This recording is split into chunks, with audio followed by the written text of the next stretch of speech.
What is sustainability? Sustainability is the ability to maintain the world's resources and balance in the world without impacting the future generations' ability to maintain their own balance. How can we become sustainable? We can plant seeds. Anyone with a yard or grass or any space at all that the light reaches has the ability to plant a seed in the ground. For all of human history, the majority of people were farmers, and now we put the responsibility of our food into the hands of a very tiny percentage of the population, and those people are responsible for feeding the world. They have a lot of work to do. It's not easy to be a farmer, that's for sure. The other thing is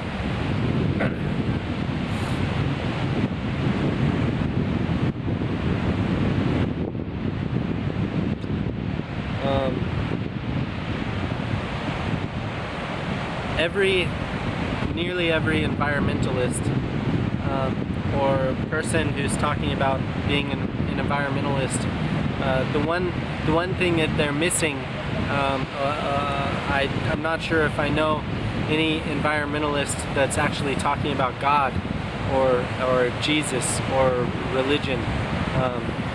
I feel like we cannot have one without the other. That we not only need to care about the planet, but we also need to care about God and the teachings that his prophets gave us over time. Those teachings have been what has sustained society for the last 2,000 or 3,000 years, since the beginning of written history. That these teachings have what built all of this. For every decade, every 100 years, every 1,000 years, all of this was built because of Christianity and what Jesus brought to the world. And I think that as a collective, that the only way that the world can become sustainable is to include the moral teachings that Jesus taught, as well as taking care of the environment.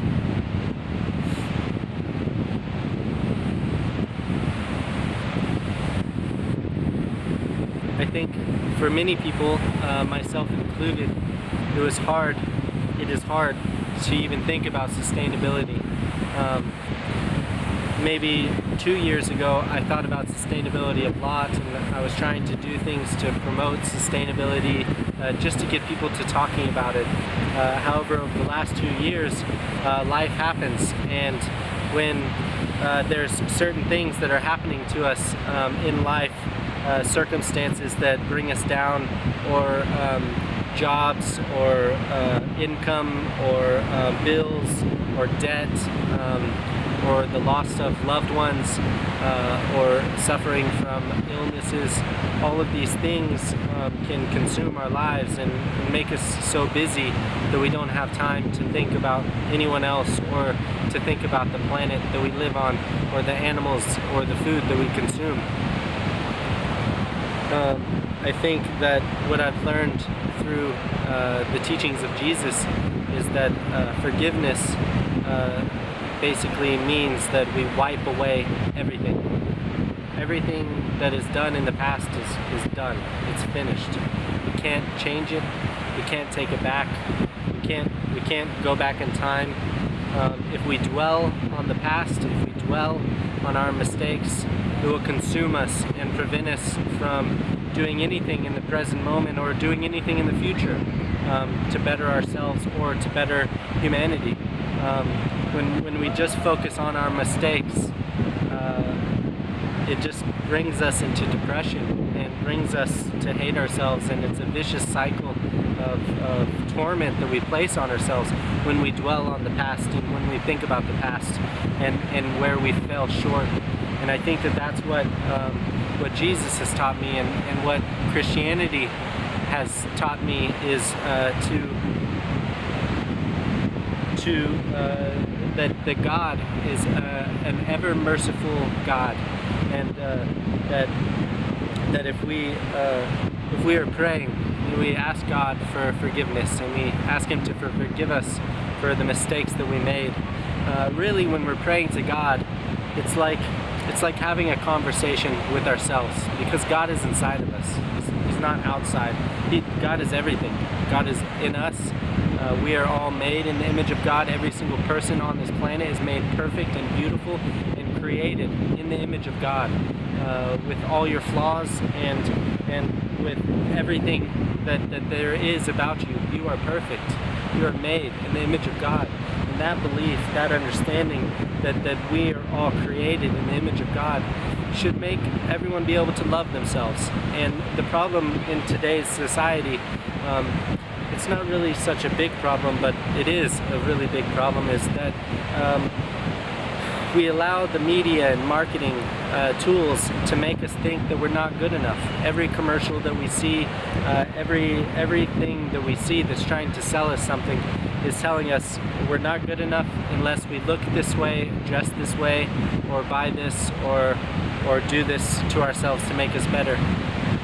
I think many of those things do make us feel better, and there is value to all of that. There is value to consumerism. There is value to marketing. There is value to all of these things. However, in some ways they are hurting society. And if we can separate the value from the hurting, then we can see the difference, and then we can move forward. And it doesn't mean we have to stop like all of that stuff. It just means that we just have to think about it. What is it telling us? Should we love ourselves the way we are, or do we have to buy something to love ourselves? And if that's the case, we're missing a big point of what God is trying to show us with all of His messages from Jesus and from all the prophets.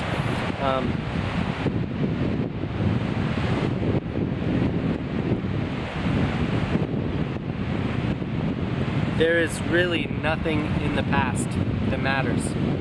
Nothing at all matters.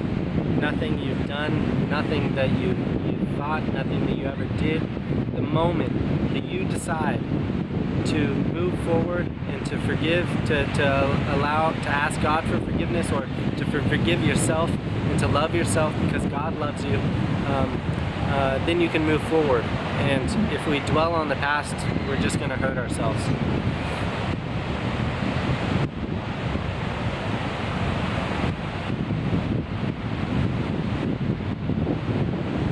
There's a few things that I wrote down in my journal this morning about what I thought that we could do for sustainability, what sustainability means to me.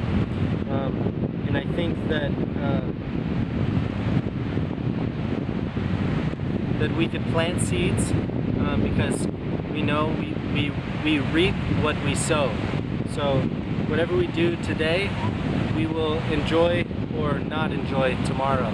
If we hurt someone today, if we hurt someone yesterday, in the future it's going to come back to us in some way. And I think that the majority of people on this planet are hurting, and they're then in turn hurting other people, which is a vicious cycle of everyone just hurting each other. And the moment that we stop hurting each other and that we move forward together in unity and show compassion for one another, that's really sustainability. That's at its heart. Sustainability is the ability to maintain not only the world's resources, but also the resources of the people, and the mindset and the mentality of the people. If we just hurt each other all the time, if we take advantage of one another or hurt each other, it's gonna come back to us, and eventually everyone is gonna be hurting, and they're just gonna hurt more people, and it's just never gonna stop. The only way it will stop is if people today make the decision to do the right thing and to not hurt each other today. So in the future, no one is hurting each other because no one's hurting, and everyone loves one another. We can plant seeds. So not only can we plant seeds in the ground, today, if everyone who had a backyard planted one fruit tree, every neighborhood could have enough fruit to sustain their neighborhood without ever even leaving, without ever even going to the store. And they could all exchange their fruit with one another. And not only that, but if we had animals and chickens and stuff like that we could eat, or have eggs, you can feed fruit to these animals as well. And some people don't eat fruit at all, which I used to be like that also. And sometimes I consume more meat than I do fruit. But I'm realizing now that the more fruit that I eat, the better I feel. It's not about saying, don't eat this or don't eat that. It's about saying, do this, eat more fruit. Because eating more fruit will make you feel better. Eating more vegetables, more greens will make you feel better. It makes you feel healthier. And my testament is this, is I feel healthier the better that I eat, the healthier I feel. I think that also planting a garden, again, I cannot stress it enough. The more seeds we plant today, the less hungry we will be tomorrow. Doing good deeds. Some people don't have the ability to plant seeds or plant a garden, and that's understandable. But many people do, and if we do have that ability, we should try. We should try to do it. And if we don't, it doesn't matter either, because someone else is going to do it. I think that if at least like even a quarter of the society started planting seeds today, we could feed half the society tomorrow. That as long as someone hears this message and identifies with it and says, I want to plant a garden because I can get free food. I want to plant a fruit tree because I can get free fruit. And it only takes a few years. That's sustainability. The people that hear this message and that listen and that do it. Myself, I can't plant a fruit tree. I don't think I'm going to be at this space more than a few months, and maybe I could go here in nature and try to plant some, but I might get in trouble. I don't know. But I should try. I should listen to my own message as well. I think doing good deeds. So the lowest part of society, and this is also throughout Christianity, is the reason to do good deeds, to help one another, to feed the poor, to shelter the homeless, to feed the hungry, to clothe the naked. These are good deeds that we do, that we should do for one another, that we should do for the lowest people in our society. Because these people that have nothing, the more we help them, the less it will hurt us in the future. Because if they have nothing and no one helps them, the only logical thing that anyone would do if they're hungry would be to steal, to survive, to eat. And that's the only logical thing that the majority of people that have nothing and no way or no way out and are grief-stricken by the works of their hands and the mistakes that they made, or by just mere coincidence or circumstance that left them in ruins. Anybody is one step away from being homeless, myself included. And the more compassion that we show them now, the help and the mercy that will come back to us later, because that's what we reap, what we sow means.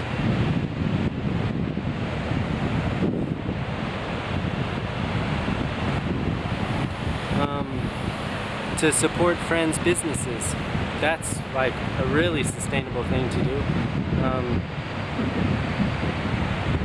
To join a group, any group that is encouraging you to be a better person, whether that be a church, and listening to the message of God, to encourage you to give up life of bad deeds and do righteous deeds.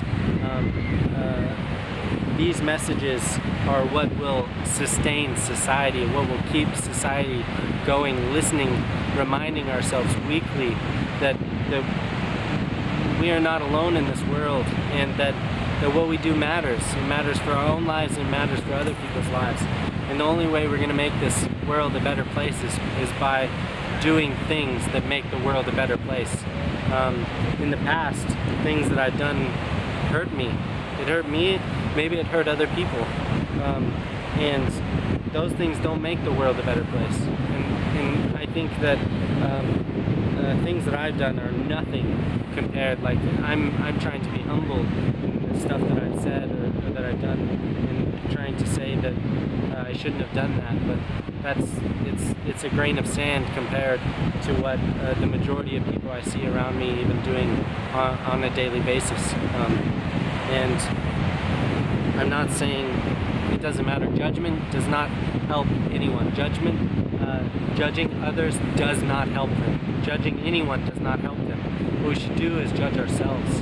And that's what I'm doing by saying the things that I've done that I regret, but I'm not trying to live in the past. I want to live in the future. Because all of it was leading me to this moment. Every lesson every mistake and every good thing that I've done was a lesson to teach me, to make me prepared for today, for what I have to do today. And that is to share this message with you.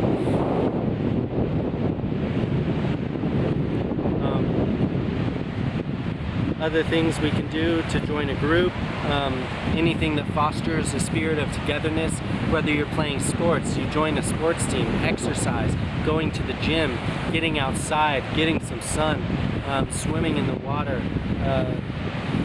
going places like getting outside, going into nature, being connected with nature, seeing this world, this beautiful, magnificent world that has been created here and that we live in, and we get to live in this paradise, and being thankful